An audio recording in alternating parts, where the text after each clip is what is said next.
Happy New Year, everybody, and welcome to the very first episode 2021. You Choose Sundays, and thank you so much for being here. Tisha Hammond, welcome, my friend. How you doing, Ayana? I'm doing so good. Happy New Year to you. Yes, love. Happy 2021. Cheering for you this year, definitely.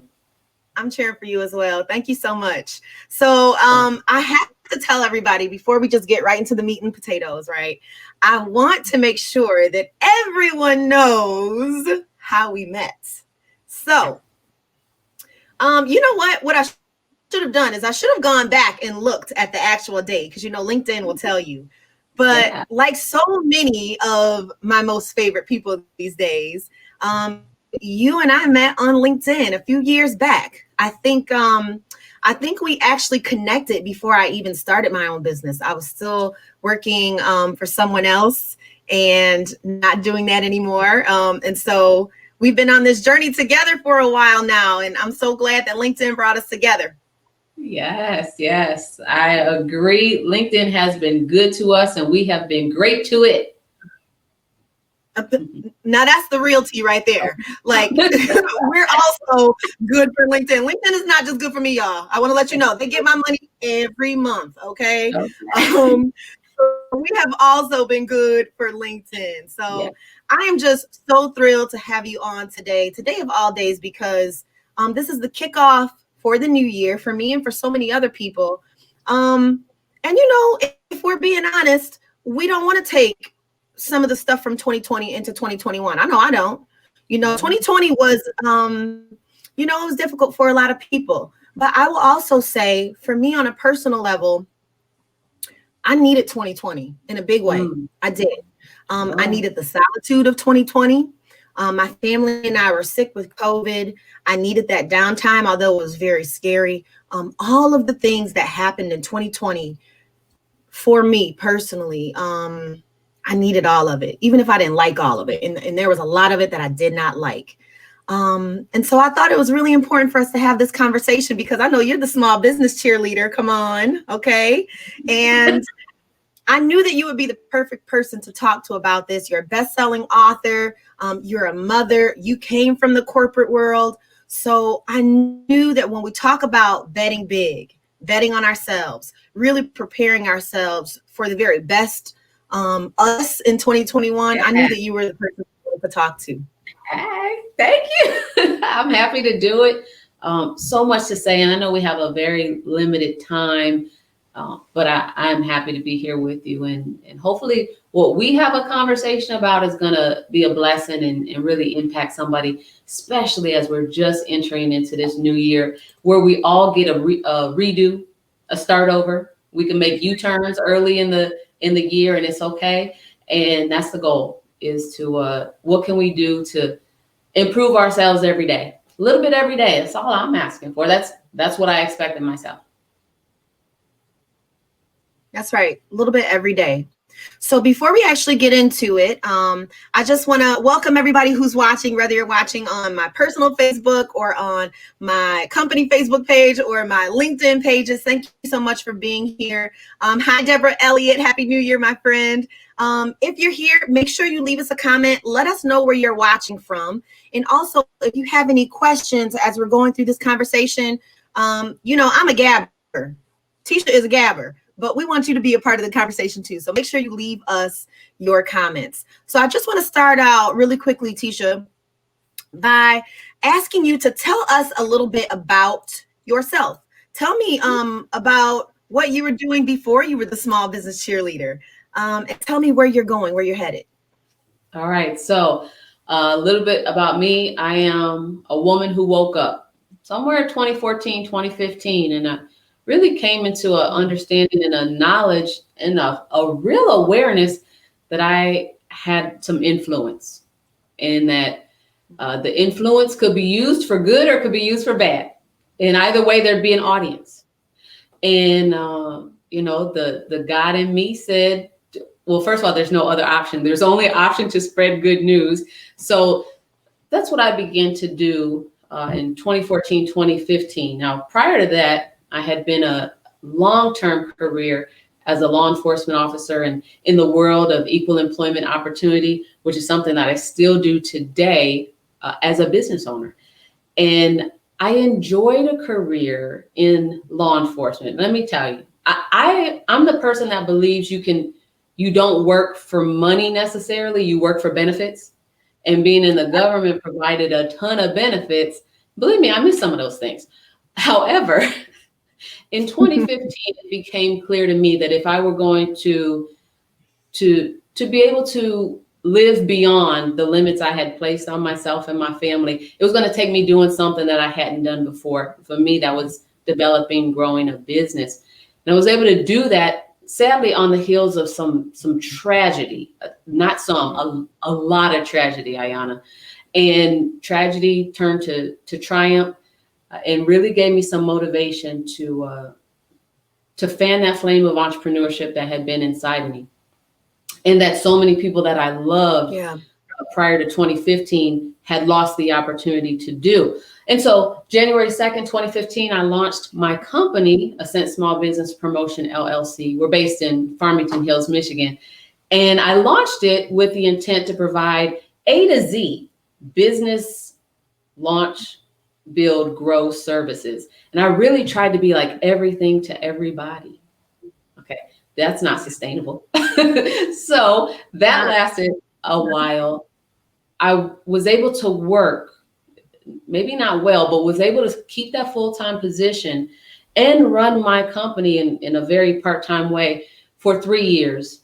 But April 2018, I had to make a determination. One of those things had to give. And I went with my dream. I went with what my God-given talent and purpose was. And that took off in an amazing way.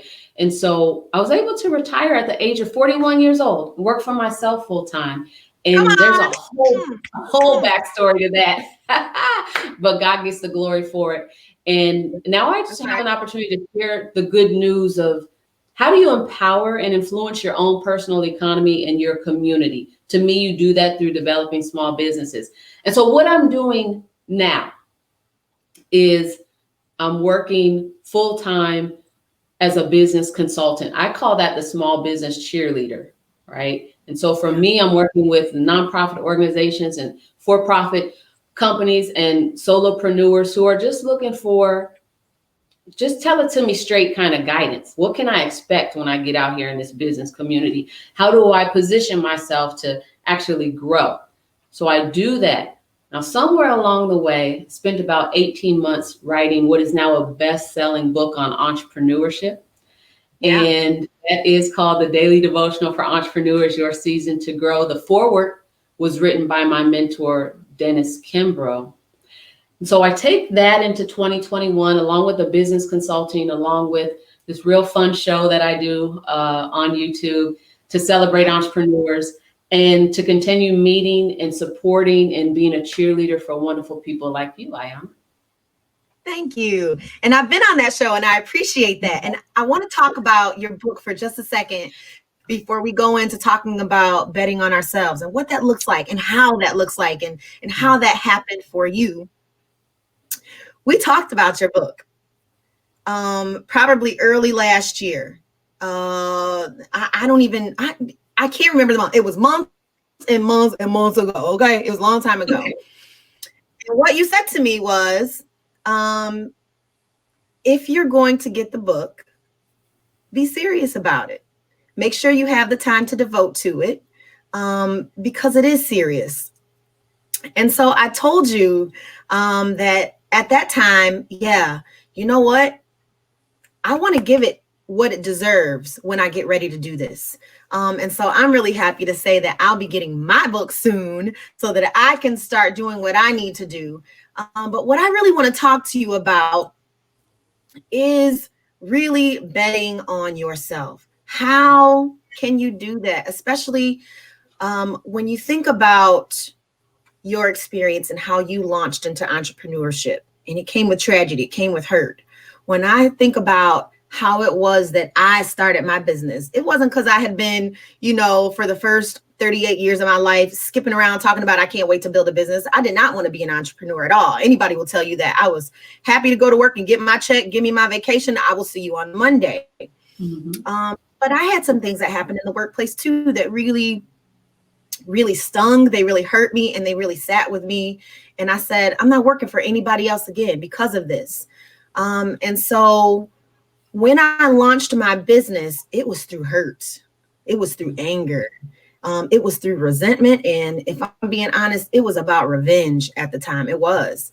Now, thank God he used all of those things, to really not just help me build a business that I out earn in my own business than I did in somebody else's.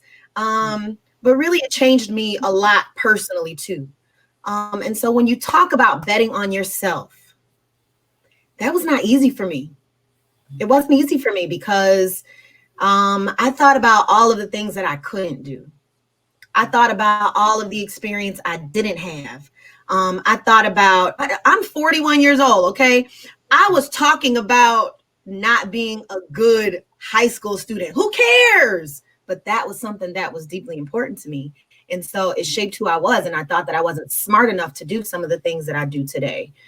You really can't tell me nothing today because I know that everything I do, I do with God's blessing. So all of those things do not impact me the way they did before. But it was not easy to really encourage myself when I didn't really have anybody else like encouraging me the way that I thought I needed. So let's talk about for a second, what are some things that some of us can do, whether we are working for ourselves or we're working for somebody else, okay? Whether we're building our own business or we're helping somebody else build theirs, okay? That's all right too. What are some things we can do? You say bet on yourself. Yeah. How? What's the how in that? Because, we hear all of these words, do this, do that, but nobody tells you the how. I'm telling you, my business has grown, but I think it was slow to grow because I did not know the how. Yeah. I did not know the how. So let's talk about that. Okay. So in part for me, a lot of this has to do with how I define words and terms for myself and for my future. Self-determination is a humongous part of my business model and my coaching model. And so for me, self-determination, full disclosure, my business was founded on the 7 principles of Kwanzaa. They tie me to the business community. They obligate me to want to help and promote and solve problems collectively. They help me to intertwine my economy with someone else's and so many other principles. So when I realized that I could define terms for myself, that really kind of helped take some chains off of my way of thinking. Mm-hmm. And so I looked at the word success. And the dictionary, one day it was just as clear as look. The dictionary can define success any way that it wants to. But today I get to be the dictionary. And today I get to determine what success looks like and feels like for me. And it's okay if nobody sees it as the same definition. It's my definition. And it's going to be how I shape and mold and grow and move and progress further. So being able to just make those kind of determinations for myself and identify what words I wanted to follow, what motivated me and encouraged me. And then, of course, entrepreneurship can feel like super lonely sometimes. Yes. Even though there are millions of entrepreneurs around us, sometimes it's very isolating. And a problem may present itself. You may not realize there are 3 people in your circle that have experienced that same thing. You might just see that it's only happening to you. And that's human nature to see things that way. And so what I began to also do, in addition to shaping what I thought success could be and should be and will be for me, I changed my language. I changed my vernacular. I increased my vocabulary. I threw out some words that were not helpful for me to use, like can't, I look differently at the word no. As a salesperson, no, it's not as hurtful when I look at it in terms of sales. No is not hurtful to me like it used to be. It doesn't mean rejection. To know, no and maybe some days have similarities for some people. I looked at what yes means, and I started really talking to other people to get off of this island that entrepreneurship might feel like it's on. I really started networking, and that's really where the magic happened. And so being the person in the room with the least amount of experience as a business owner or entrepreneur many times has helped me. I just get to observe and watch and listen. Sometimes mentoring happens in those moments, even if you don't ask for it. If you're receptive to learning, being like a sponge, particularly if you admire or are talking to a person who is doing what you're trying to do or has been where you're trying to get to, all of those moments are helpful. So redefining words in terms that I wanted to get to helped. Increasing my network helped. And not just any old person, being real strategic, especially in the early days of LinkedIn, on who I wanted to connect with and why. LinkedIn is social media. So there are people on LinkedIn who are not just there trying to be helpful to entrepreneurs. And, I don't have time for that. I don't have time.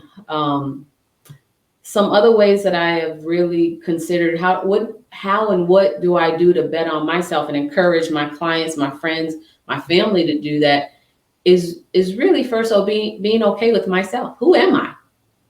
Yes. I mean, how often do we answer that? How often do you ask yourself, who am I? Whose am I? What does my name mean? And what am I doing here? What am I doing? Yes. Listen, the answers might change sometimes.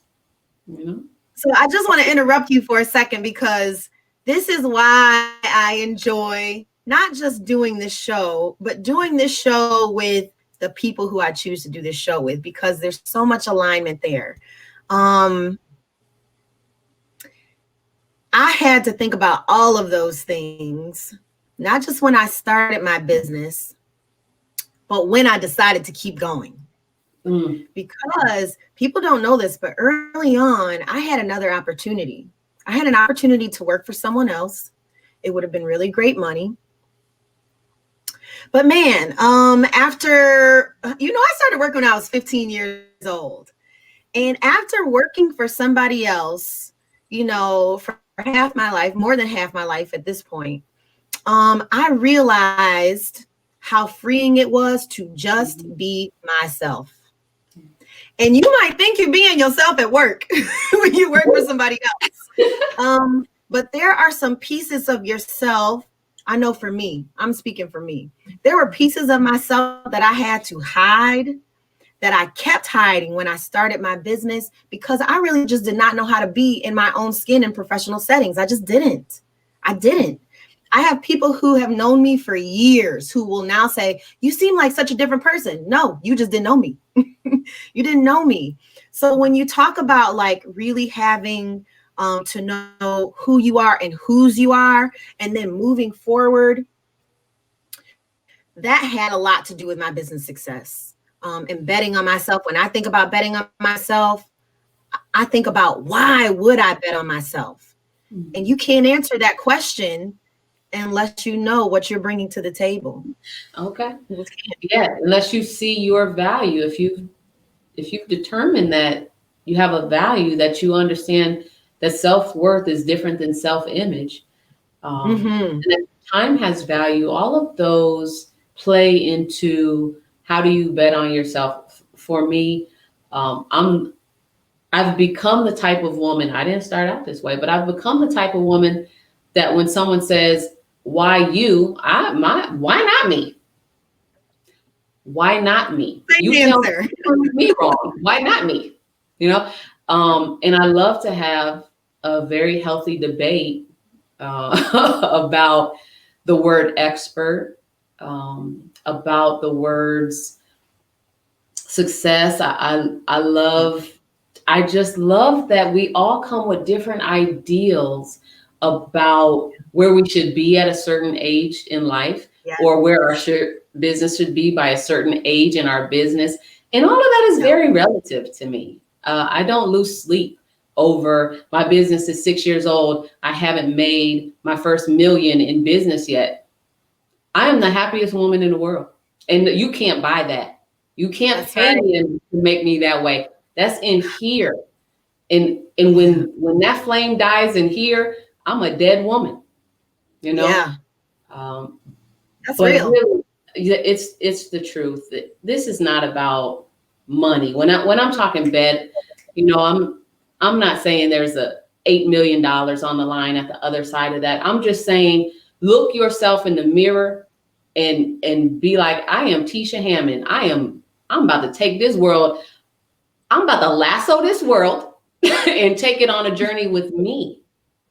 Right? That's right. And those kind of things. And all of that is mentors breathe that into me. My children, my husband speaks that into me as well. Gives me reassurance because there's this narrative playing in my mind sometimes that says, no, you can't do that.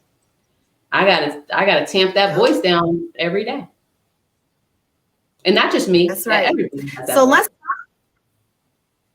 So let's talk for a second about family, because when we're talking about betting on ourselves, and you talk about business sometimes being very lonely, I feel you on that. I share more with my husband about business than anybody else because I trust him more with some of those very scary, intimate insecurities that I have about business and just about being who I am, right?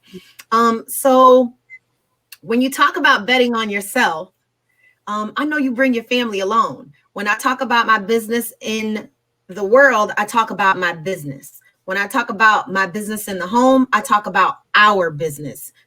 This is our family's business. So tell me what it has been like for you to really navigate your relationships with clients, with customers, you know, just being a businesswoman, being the small business cheerleader, and how do you wrap all of that in with being a mom and being a wife? Yeah, well, okay. This is 6 years into business. I am a wife and a mother, a business woman next in that order. At the beginning of my business, though, I'm trying to build an empire. It was more of me.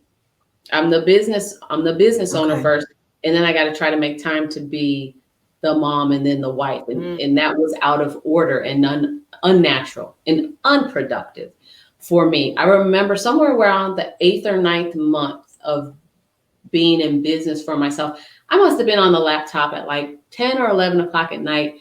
And it was first my daughter who came into the office downstairs and was like, "You're still on the laptop?" And it kind of got my attention. I finished whatever I was doing. I closed it down. And then a couple nights later, I had another late night because, you know, you're working 9 to 5 for someone else. And then you're working like 5 to 11 for yourself trying to catch up. And so another late night later on, my husband stopped by and I was in the same predicament at the laptop. I was putting together somebody's business plan late at night. And he didn't say it as soft and gentle as she did, as my daughter did. He was like, "You gonna be down here all night?" And that really got my attention. In the scheme of things, our children are with us for a limited amount of time, and then the prayer is that they move out and they become self-sufficient and self-reliant and independent. They can always come back and visit, right? But my husband is always there. Right. And so when he said that thing, I was like, I have got to try to figure out what it means when I hear people say putting boundaries on their time. And so I really tried to have some business hours. Have you tried that? Having business hours? Because let me tell you something.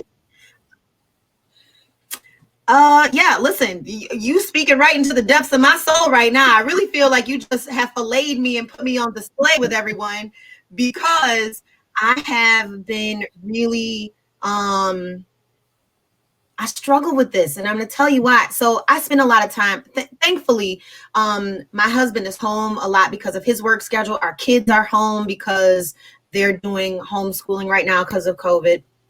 And so I have time with them, and I always make time for them. But I'm going to tell you what else I noticed about myself. I'm a workaholic, man. It's not good. And it's because I love what I do. So I'll justify it all day long, right? Now, those parts of my business early on that I didn't like to do, I don't do that anymore. So that's not taking up my time anymore. But man, I can watch a movie with my husband. I can listen, we'll watch 5 episodes in a row of The Americans. We're watching The Americans right now. But you know, we're done and I'm still not sleepy. You know what I'm about to do. Yeah.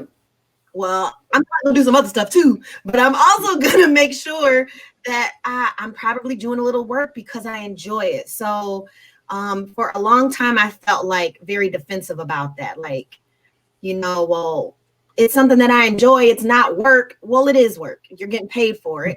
And, you know, I am putting more restrictions around my time because that's important. So that's another part of betting on yourself. I can't be here if I work myself to death. That's right. That's right. You know, I have to be more disciplined in how I work. I was not that way. In 2020, I'm going to be better. I'm going to be better. And so you know, that's the ask is just, how do we become incrementally better at things like that, which are so impactful to us now and down the road? Yeah. So those are some of the things that I'm working on. So I want to put up a question really quick and just say hello to, I can see who's on Facebook, and I see Mary. Hi, Mary Wells. Hello, Deborah. I know Deborah's still here too. I'm going to actually put up a banner. All right. So when we're talking about maybe some of the things that we can do to set ourselves up for success in 2021, if it's this laundry list, right? People ain't gonna do it. They're just not, you know? So what are some small changes? What are some small changes that we can make today that really do help us put us in the position that we want to be in when we are talking this time in 2022? We aren't saying, I wish I would have, I had all these goals, but I didn't do anything with them. How can we bet on ourselves and ensure that we'll be where we want to be by making some small changes? What are a few things we can do? Yeah. Other than some of the tweaks you said, other than some of the small tweaks you said, and like, you know, putting some structure around how much you work. What are some of the other things? Yeah, I would really suggest for those procrastinators out there, and I'm in there some days of the week, I'm procrastinating. What I would suggest doing is reordering the way that you complete your tasks.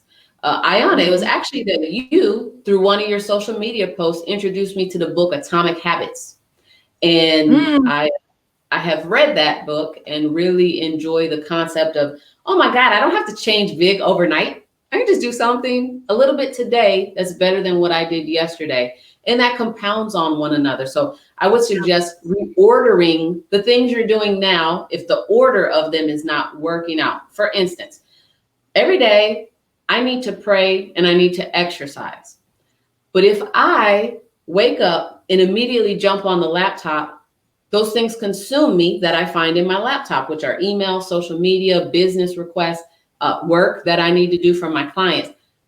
So instead of opening the laptop, the very first thing I do every day is pray and exercise.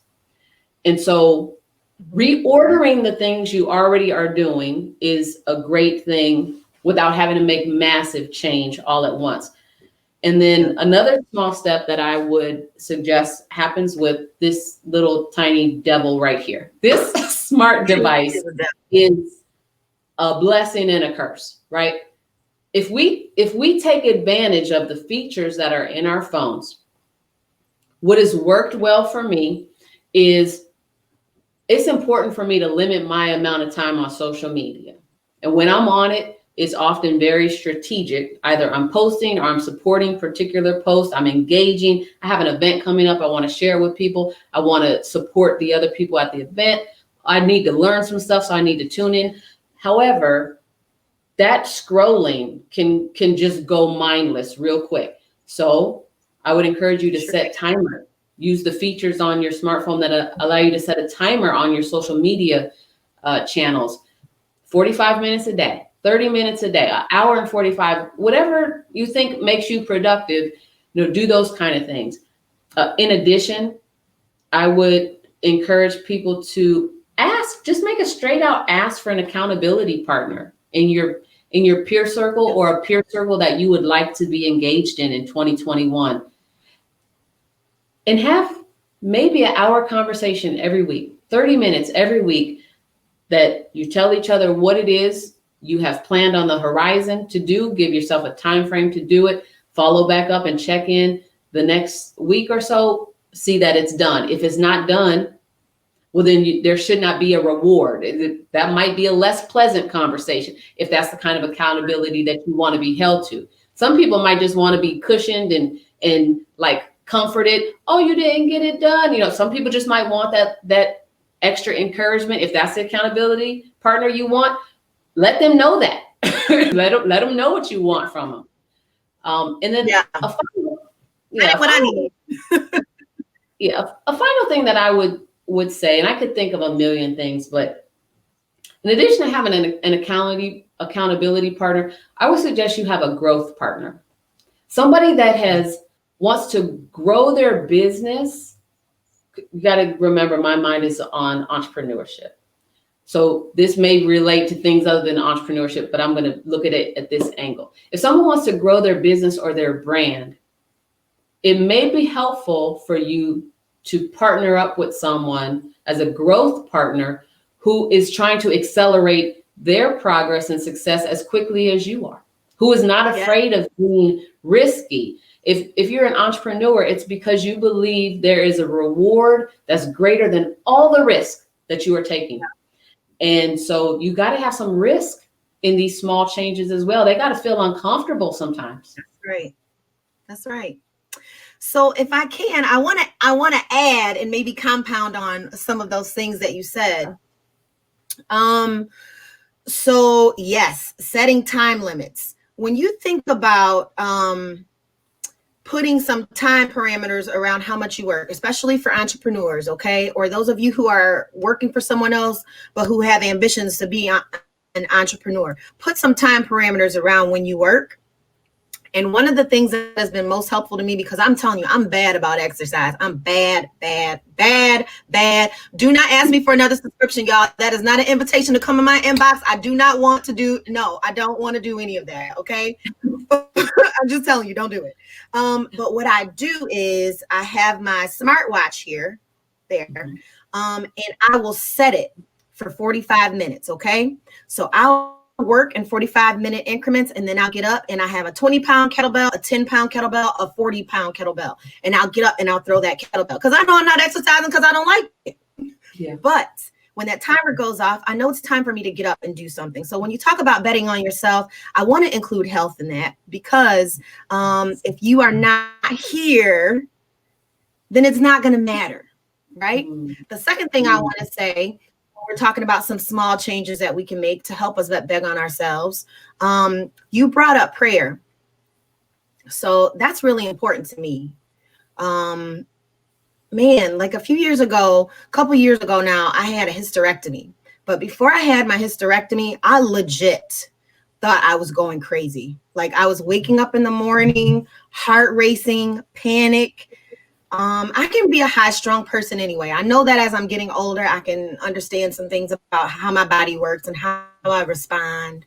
But it became really important for me to find a way to calm all that down before I got out of bed and started getting my day going. So what I did was I would pick up my phone, but I would open up an app that had, different scripture in it.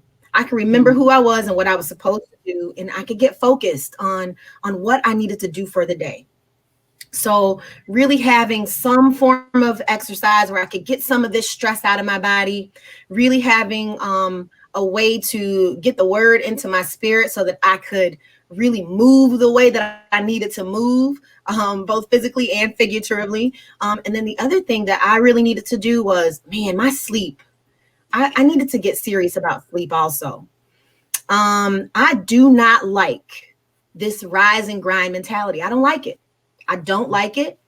I don't like when people try to glorify that. It's not good for you. It's not good for your mind.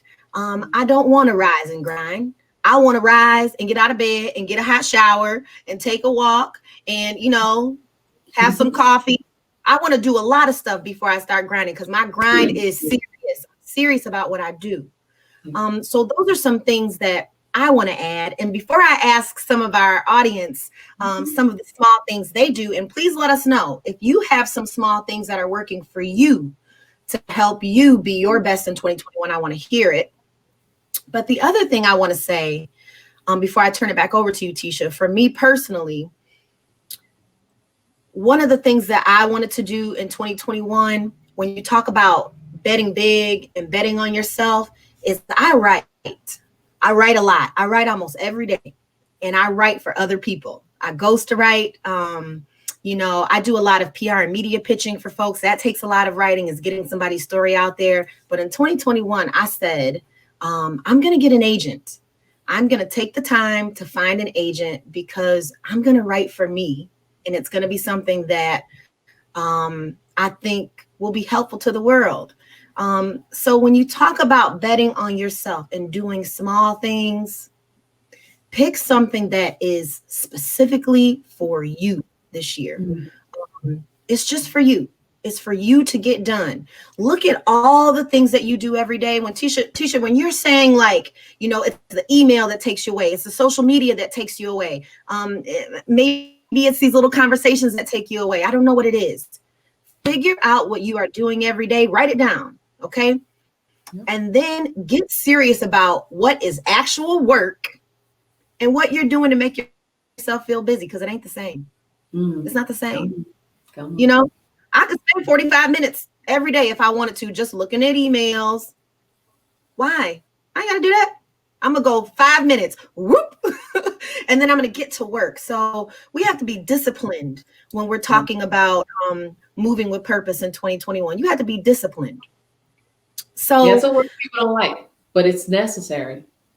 It's necessary. I don't like for anybody, especially now, I don't like for anybody to tell me how to spend my time. So if you don't want somebody else telling you how to spend your time and what to do and how to do it, then you know what? You better discipline yourself so that nobody has to do those things. And that's really what it's been about for me. So I really want to hear again some of the audience. Thank you so much for being here. We're not done yet. So don't go anywhere. I want to hear what you all say. Some of the things you do to really help you stay focused and help you bet on you in 2021. So Tisha, while they're doing that, I want to ask you a little bit about this best-selling book. Come on and tell us about it. Do you have the book? Can you put it up? Do you have it somewhere near? It's always come near. On and show. The book is the business card. That's what I learned from my publisher. The book is the business card. So This is the daily devotional for entrepreneurs. Your season to grow. And you'll see the foreword from Dennis Kimbrough, who wrote the best-selling book, Think and Grow Rich, A Black Choice. The back of the book tells a bit about why I wrote it.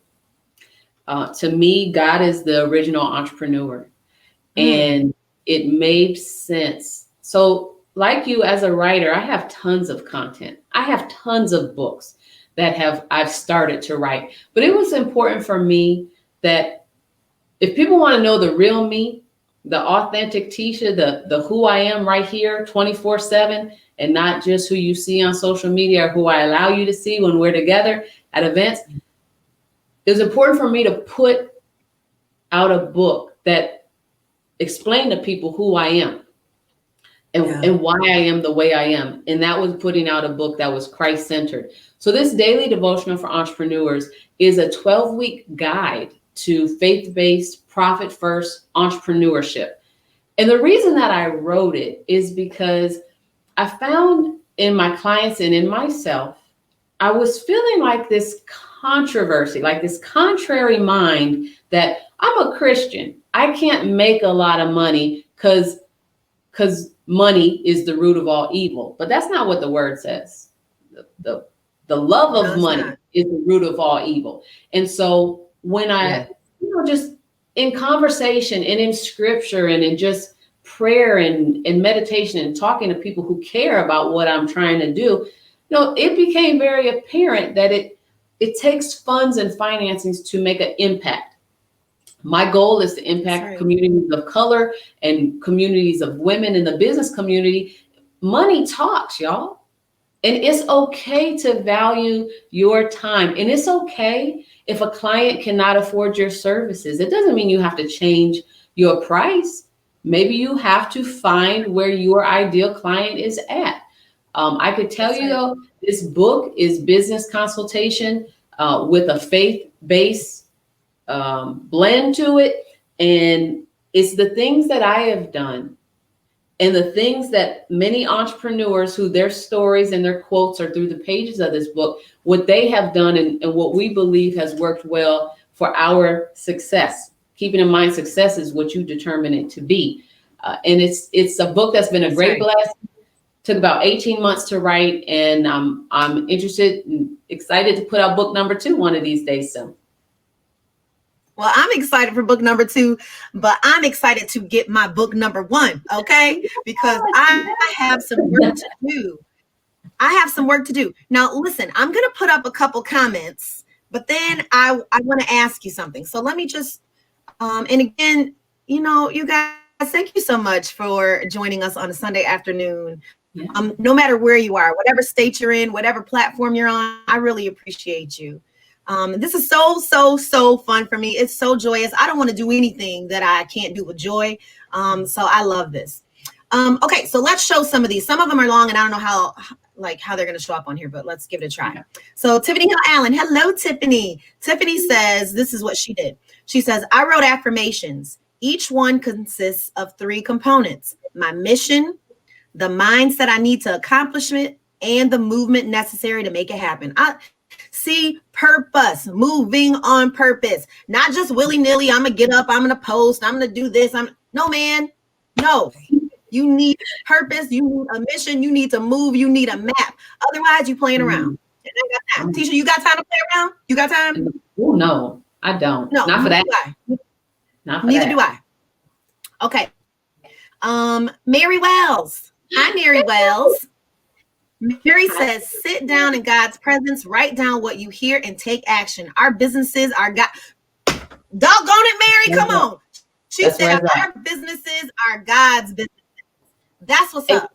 And can I just make a quick comment? Yeah, go ahead. Mm-hmm. I'm sorry. I just got to say, Mary Wells is also an author from Cleveland, Ohio area. She has just released her 3rd journal. And journaling is a big deal nowadays. She has this series of 3 journals that explain why and how your business is God's business. Look, I'm not asking for people just to buy one journal. Support all 3. I'm looking forward to getting my bundle. I have the middle journal, but it's not complete until you have the front end and the back end and you blend it all together. So kudos to Mary Wells for her most recent book launch announcement. And thank you, Mary, for joining us. And one thing I want to say about journaling that I have to be better about, what I know for sure, because I write a lot of notes in one book over a year, and then I go back. If you go back and you look at your journal, baby, you got a book. You have a book there. You have a story there. So let me see. Erica F. Jackson, the F is for fancy. Come on, Erica. Happy New Year, sisters. She says, I have an accountability tracker attached to my email. I know that's right, girl. I get a summary of the time I spend in meetings that are scheduled in Outlook. And how much time I spend sending and receiving emails. Because you're serious. I like it. Definitely a reality check on how much time I am investing in others. Hear what she said. a reality check on how much time I am investing in others versus how much time I am investing. I think she meant to say in myself. Yes. Wow. Yes. I like yes. that. I like that. So get intentional. Be intentional. Yeah. I think I had another one up here somewhere. Let me see. Maybe not. If I missed you, go ahead and add it. I want to say something. I got to go back. I just love you so much, Tisha. I love this conversation. I have to go back because we need to talk about authenticity. You and I talked about this earlier. Yeah. And what you said was, in writing this book, and writing your devotional, you wanted people to know who you are. Not just the Tisha they see on social media, not maybe the Tisha that they see at a networking event. You wanted them to know you. And you and I talked about this earlier because I said, I struggle with all of this, right? I do. I think that, I'm just very personal. I think that people don't know that about me. Because I can be very bubbly and I love to meet people and I love to talk to people, but man, I'm super private. I am. And so people will ask me about my husband or my kids or my business, or how come they don't see this on social media or that, because I want you to. I'm sorry. Not everybody deserves to have all of those pieces of you. And I just told you that it took me a very long time to be good with me just being open and outward in how I am and who I am. And so I don't know. My circle is a pinhole, legit. It's so small. It's so small. But I'm all right with that. So I think that's the other thing. You specifically asked me. You're not the only person that's asked me, but people have been asking me for a couple years now because they know I write. If I'm thinking about writing a book, I will tell you that the reason I haven't is because I don't like to share myself in that way. So this book that I have planned, this book that I really feel like was planted in my heart, it's not about my personal life. First of all, I have to tell y'all, my personal life ain't that interesting. It's not. I'm boring. I like to knit. I have a whole collection of rubber stamps. I'm going to be rubber stamping letters, and I can't wait. It's boring, y'all. You don't want to know it like that. Trust me. Rock band. Just a whole rock. Listen, there is. There is. And listen, you ask my husband and ask my bandmates. Scott Gillespie will tell you every time it's time to get on stage, I swear to you, I feel like I'm a poop or I'm a puke, because it's not, I don't like, I'm serious. I know that's too much, y'all, but I'm serious because people, like my bandmates will tell you, the most fun I have playing is when it's just the four of us. I love when it's just the four of us playing. I love to share our music with other people. Like my family loves it. We have our friends and our family that come and join in and enjoy it. But I'm telling you, it takes so much out of me to do it. And I'm in my own head. And I'm telling you guys, I'm not nice to myself sometimes. That's something that I'm working on. So I have to be very protective of everything I do, because I am my own worst enemy enough times that I don't need somebody else making me feel bad about who I am too. So, and that's just real. That's where I am. So tell me, how are you really navigating all of this and showing up as yourself? Because it sounds like it's something easy. You just show up as yourself. No, you don't. Sometimes we have to think of who we are and how we present. I do that less and less now. I'm so thankful that I have the clients that I do because I don't have to mask. But how are you handling and navigating this? Yeah, a lot of it, of course, is just that Christian heart. So oftentimes you're going to see me as just like a soft teddy bear. I'm just a very kind listener. Of course, I can talk all day long, but it's important to listen to people. People want to be heard. So I give that wherever I go. At least that's what I think I'm doing. But then there's a part of me that is, I was in law enforcement before I retired. I was in law enforcement. And so there's a presence that I have. When I'm all business, it's very clear, because you see it all over my demeanor and my countenance. It's you see the power poses that just come natural.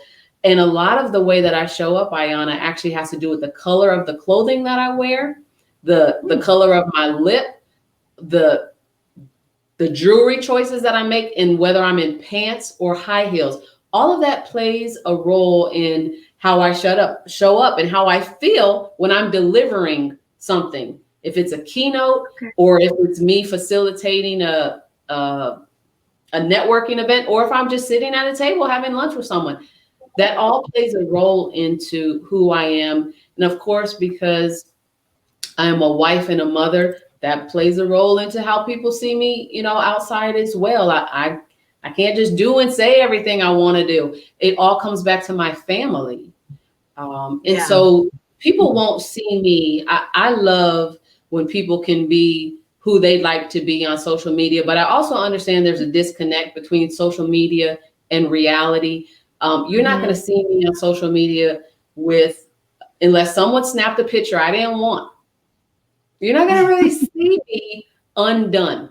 I'm going to be my best to look complete and feel good about what I'm presenting to the world. Because I don't believe that people need to see me with my hair wrapped, or my house slippers on, or my fuzzy pajamas. I mean, I might have them on when we're Zooming and doing video chats, but nobody needs to know that. I don't make a big deal out of it. But another way that I show up is literally in my talk. I remember, Ayana, when I was 10 years old, I lived in Cleveland, and there was a teenage girl who lived across the street and maybe a couple houses over. And she used to say things like, "Tisha, you're so pretty. I hope you never become conceited." And I didn't know what that meant. And so I would ask my parents what that meant. And I still think about that to this day, that Tisha, with all the things that you have, all the people that you're around, all the media attention that you get, all the places that you write for, do not for 1 second let that get here. Don't let it get here or seep into here. Because what matters at the end of the day is not the things I collected, but the memories that I've made with people that I love. And I hope that is what people sense, that when they have a conversation with me, or if they're hiring me for some particular need, that they're feeling they're getting the best of me in that moment. And they are. The best of me is not always 100% of me, Yeah. I like that. And I get and I understand that. And I think that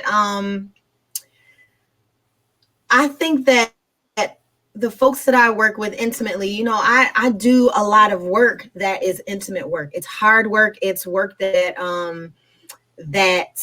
requires trust. We're talking about race. We're talking about ethnicity. We're talking about diversity and inclusion. And sometimes that's hard for folks, right?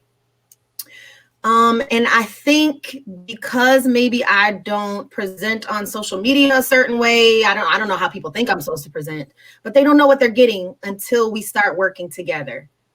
But then they get to know me. That's how you get to know me. That's how you get to know me, is one-on-one, because I can't do all these lights. I'm very concerned about social media. Anybody that knows me, that's watched my show, knows how I feel about this. So when we talk about authenticity and showing up and being the best version of yourself, I think I do that best one-on-one. I think I do that best one-on-one. So I want to put up another comment here. I do want you to do this, though, because we talk about authenticity and maybe people not knowing you. You took a huge step, not this year because we were in COVID or 2020, but the year before, you actually did a storytelling event. Now, I love storytelling events. I listen to The Moth. Shout out to Shannon Caton, who does homemade stories. Like I just like to listen to podcasts because I like to listen to people's stories. This is why I do this show. I just love the authenticity of even this. Tell me about that experience. Woo! So I gotta say, 2018, I put out a post on social media that I was having a pity party, and I was swimming in my own pity pool for a few minutes. And it was one of those posts that just was lengthy. I don't do a lot of lengthy posts, but this one was more like I needed to get some stuff out of my chest. And I got a lot of feedback on that post, maybe because people could relate to it. But I got a call or a text or something from my dear sister friend, Dr. Michelle Leno. And she was the third person to encourage me to contact the Secret Society of Twisted Storytellers and share a story. And the first two people that made that suggestion, I just didn't do. I just sat on the information. I looked at the website, twistedtellers.org, and I didn't do anything with it. But when Michelle Leno said it hit home.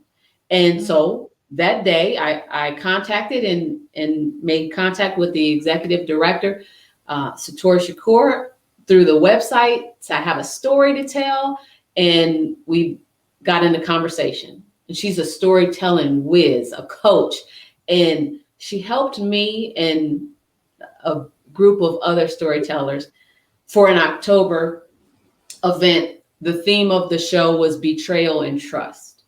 And for, I don't know, 12 or 14 minutes, I shared a very true, painful story about my experience with the theme of the show.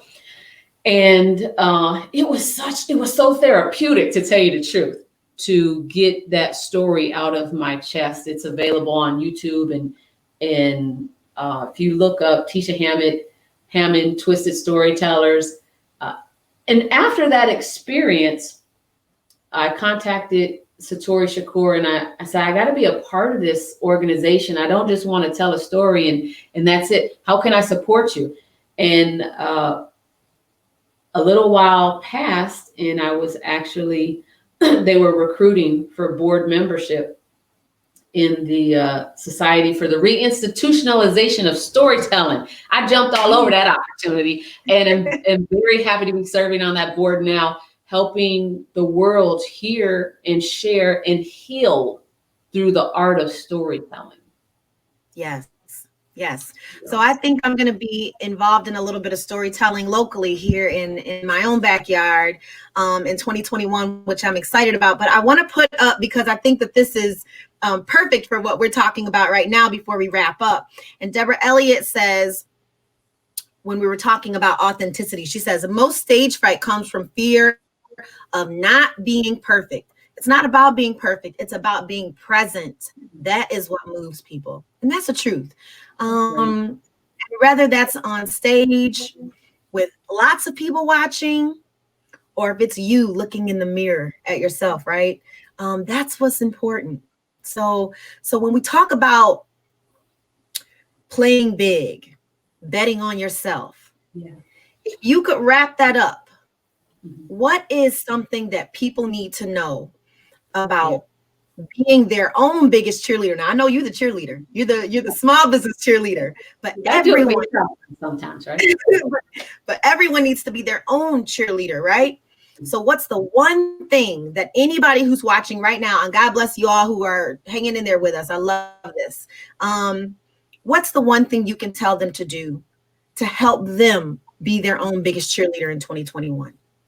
Yeah, I think that we have been told a lie growing up. We were told that the sky is the limit. I no longer believe that. I believe there is no limit. There is no box.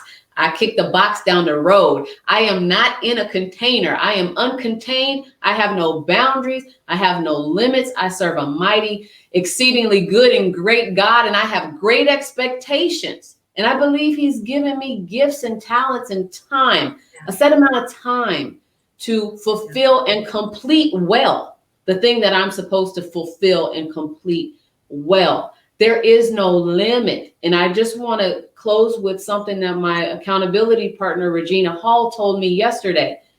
She said she was in a conference and she heard a woman say that she stands in the mirror and she says to herself, I love you. What can I do for you today? That gave me goosebumps when I heard that yesterday. I stood in the mirror yesterday and I said, I love you, Tisha Hammond. What can I do to make your day better? And the day Like my mind just totally shifted to sometimes you have to do for you. You can't wait for somebody to do it for you. You are gifted and talented. Take that talent in your hand and run with it. It doesn't matter how slow you run or how far you get, but don't stop running and do it. Do it. Come in on. 2021, So listen, y'all didn't know y'all were about to get a whole church service today, but you did. Okay. Listen, I'm gonna stand in the mirror and do that. I'm gonna stand because that gave me goosebumps too. Yeah. And if I can say something, if I can piggyback off of you, something that you said, and something that I know internally and that I say to myself, is why not me? Why not me? I lack no good thing. Everything will be used for my good. And I just believe it. I just believe it. I just believe it. And nobody can tell me differently. So when we talk about betting on yourself, you got to be indignant. Okay. You got to be indignant about the way you see yourself being a success. That's how you got to be about it. So Tisha Hammond, I just love you so much. I have one more question to ask you in closing, but I do want you to go ahead, put that book up one more time because I want people to know where they can get it. Thank you. Go ahead and put your book up. And I'm going to tell them where they can get it. This is not the only spot you can get it, though. You better tell people where this book is also available at, okay? All right. This book is also available at Amazon. It's available at Barnes & Noble. You can get it at Walmart. You can find it at Books A Million. You can find it at Thrift Books. It's on Goodreads. It's at Waterstones, which is the UK's largest bookseller. It's in Lighthouse Christian Store in Detroit. It's in the Underground Railroad Reading Station in Detroit. And I could give you about 7 others, but I just don't have all of the time to do that.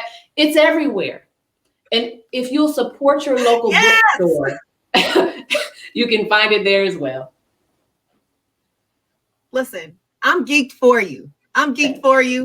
And I'm really trying to be where you're at at the end of 2021. Listen, if there's an agent out there, come holler at me because I'm trying to do some things in 2021 and I need to be very focused. And I really want to work with a coach on it.